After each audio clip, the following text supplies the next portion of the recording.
Here you have somebody who's having nervous breakdowns and is having alcoholic binges. And this is not exactly, doesn't really sit well. From a humane standpoint, obviously this is not desirable. You want to help these people. But it also had the wider ramifications of everybody in analysis, in analytic circles, knew that Bob and Mabby were guinea pigs. They were the living proof that this was a wonderful process. It was very much swept under the rug. It really didn't get out. I mean, these people had such, their power and influence was such that, you were very careful. Anna Freud was a very powerful person, and you were the grandchildren, and she knew a great deal more than you did about what went on in your parents' lives and so forth. It was not something you were going to tangle with, and you were a product of the whole situation. But at the same time, we all knew that something was really out of whack. As she grew older, she became more and more important, didn't she? Politically and scientifically, but she didn't know when to stop. She was a bit too righteous. What she did was always the thing, and she would never, to my knowledge, acknowledge that she could make a mistake or be wrong. That is my feeling. But the power and influence of the Freud family in America was about to grow even more. Politicians were about to turn to Anna Freud's cousin, Edward Bernays, for help in a time of crisis. He was going to manipulate the inner feelings and fears of the masses to help America's politicians fight the Cold War. I don't mean to say, and no one can say to you, that there are no dangers. Of course there are risks if we are not vigilant. But we do not have to be hysterical. In 1953, the Soviet Union exploded its first hydrogen bomb, and the fear of nuclear war and communism gripped the United States. Those in power became concerned about how to reassure the population. Committees were set up and public information films made, appealing for calm in the face of new threats, like nuclear fallout. It's the fallacy of devoting 85% of one's worrying capacity to an agent that constitutes only about 15% of an atomic bomb's destroying potential. At this point, Edward Bernays was living in New York.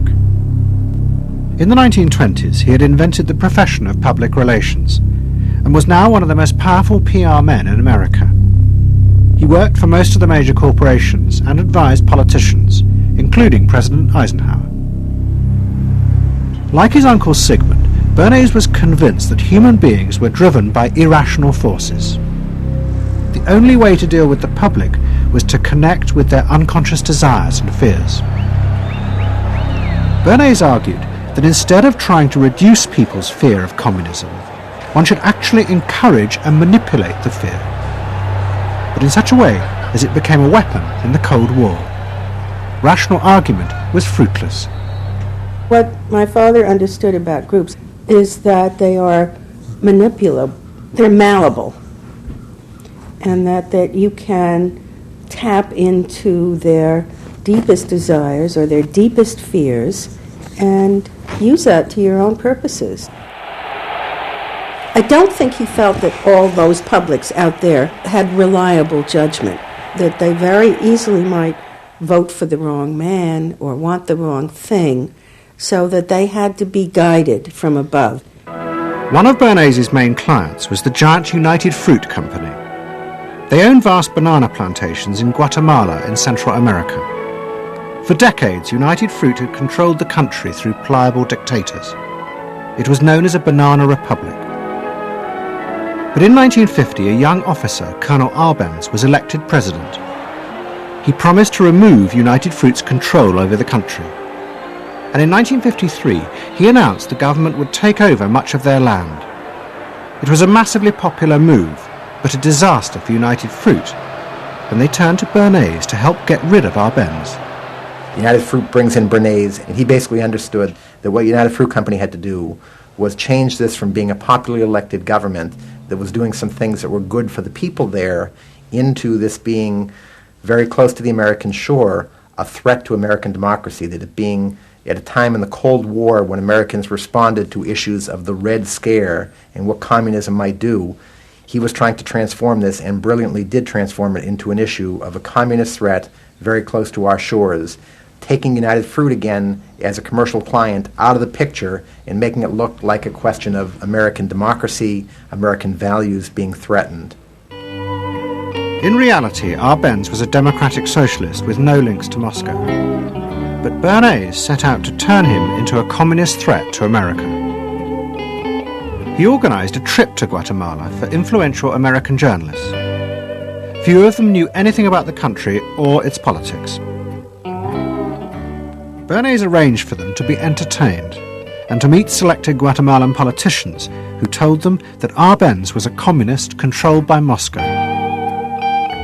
During the trip, there was also a violent anti-American demonstration in the capital. Many of those who worked for United Fruit were convinced it had been organized by Bernays himself. He also created a fake independent news agency in America called the Middle American Information Bureau. It bombarded the American media with press releases saying that Moscow was planning to use Guatemala as a beachhead to attack America. All of this had the desired effect. In Guatemala, the Jacob Arbenz regime became increasingly communistic after its inauguration in 1951. Communists in the Congress and high governmental positions controlled major committees, labor and farm groups, and propaganda facilities. They agitated and led in demonstrations against neighboring countries and the United States. What was profoundly new in terms of what Bernays did is he took this menace to our backyard in Guatemala. For the first time, we saw Reds a couple hundred miles from New Orleans who Eddie Bernays had us believing were a true threat to us, that it was going to be a Soviet outpost in our backyard. But what Bernays was doing was not just trying to blacken the Arbenz regime. He was part of a secret plot. President Eisenhower had agreed that America should topple the Arbenz government, but secretly. The CIA were instructed to organize a coup. Working with the United Fruit Company, the CIA trained and armed a rebel army and found a new leader for the country called Colonel Armas. The CIA agent in charge was Howard Hunt, later one of the Watergate burglars. What we wanted to do was have a terror campaign to terrify Arbenz particularly, terrify his troops, much as the German Stuka bombers terrified the population of Holland, Belgium, and Poland at the onset of World War II, and just rendered everybody paralyzed. As planes flown by CIA pilots dropped bombs on Guatemala City, Edward Bernays carried on his propaganda campaign in the American press. He was preparing the American population to see this as the liberation of Guatemala by freedom fighters for democracy.